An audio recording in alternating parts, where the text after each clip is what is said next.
Alright, this is just a brief review of how to find square roots. Some things to remember. This strange kind of half rectangle there with the tail on the front end is a root symbol. Okay, and usually we don't even show what the index is because our index is always 2. When it's a 2, it's a square root, but we don't write it that way. We just put the square root symbol without the 2 in front of it. That 2 is called the index, and that index can change. Remember, with that index being a 2, whether it's shown or not shown, means all it's asking is what number is multiplied by itself to give you the radicand, the number that's underneath the radical.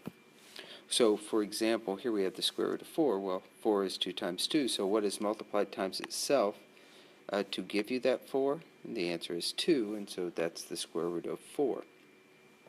Now, what's important to understand is that when you're doing a square root, what we're looking for is these things that are perfect squares. Perfect squares are things that have factors that are identical to each other, a perfect matching pair. So if we think of 2 times 2 as a 2 squared, this says what's multiplied times itself. The exponent of 2 up here answers that for you by saying 2 is multiplied by itself. Similarly, if we look at like the square root of 16, if we think of 16 as a 4 squared, this 2 up here again tells us that 4 is multiplied times itself. So ideally what we like to see when we're doing square roots is we like to see things with exponents of 2, because the base of that is then the answer to the radical. Okay, let's do one more of those. Let's say we got the square root of 25. We know it's 5, but the reason it's 5 is because it's a 5 squared. Okay? Now this is important because when we get to variables, we don't know what their square roots are. However, if we identify what is squared, it answers itself. X is squared. And that's what the square root is asking. What is a perfect square? What is squared? Okay? If we had an x to the 4th, we would want to think of that as an x squared that is squared. Okay, so again, this 2, the index, and the squaring exponent cancel each other out essentially. The answer is just x squared. In other words, x squared is taken times itself underneath the radical. And so that's the answer to the square root. Let's do one more like that. So I had x to the 12th. I would want to think of that as an x to the 6th that is squared. Remember, this is that power to a power rule where we multiply to give us this simplified result of 12.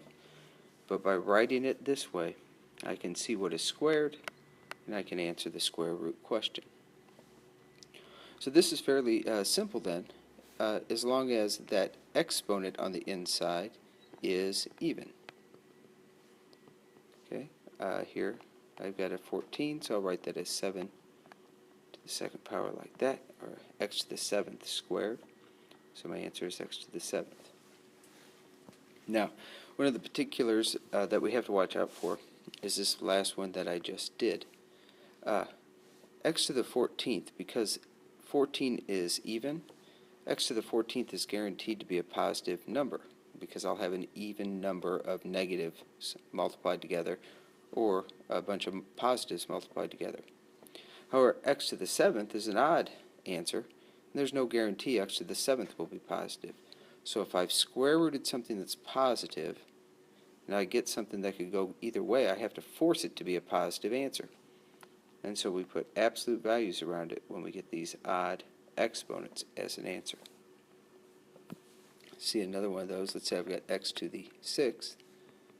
I'll think of that as an x cubed squared, guaranteed to be a positive number, because I'm squaring it there, and I get absolute value of x cubed. Notice it does not matter if I had something like x to the 16th. Again, that would be an x to the 8th squared, which is positive, because I'm squaring something. But my answer is x to the 8th, and anything to the 8th power is also guaranteed to be positive. So I don't need absolute values around that solution, or that simplification. And these things can get relatively tough, because we could have a number of things in there. X to the 6th, y to the 5th, z to the 13th. I'm just going to write each factor as something squared. Y to the 5th, a little bit tough. I'm going to think of that as a y squared squared, which is y to the 4th, but then I have an extra y. And z to the 13th, I'll be very similar with that. I'll go, that's z to the 6th squared, that's z to the 12th, times an extra z. So here's my perfect squares. They come out. X cubed, odd exponent, that's going to be in absolute values. Y squared doesn't need to be in absolute values, neither does z to the 6th. And then left hand side, I've got the y and the z, which are not perfect squares. So there's my simplest radical form. Okay, hopefully that helps. Try the homework on simplifying radicals and simplifying irrationals, and come in with questions if you have them.